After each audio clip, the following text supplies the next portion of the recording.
சங்கீதம் 1 நாம் வாசிக்கிறோம், துன்மார்க்கருடைய ஆலோசனையின்படி நாம் நடக்கக்கூடாது, பாவிகளுடைய வழியில் நாம் நிற்கக்கூடாது, பரியாசக்காரர்கள் உட்காரும் இடத்திலே நாம் உட்காரக்கூடாது. அப்படி என்றால் நாம் இரவும் பகலும் அவருடைய வேதத்திலே நாம் தியானமாக இருக்கிற பொழுது நாம் பாக்கியவான்களாய் நாம் இருக்க முடியும்.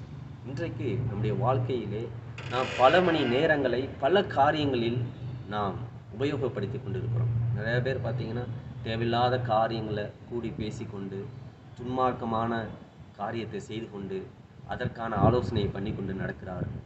ஆனால் கர்த்தர் என்ன சொல்கிறாரு? துன்மார்க்கருடைய ஆலோசனைப்படி நீ நடக்காது. கர்த்தர் உன்னுடைய ஆலோசனைக்காரராக இருந்தால் உன்னுடைய வாழ்க்கை அது செழிக்கும்.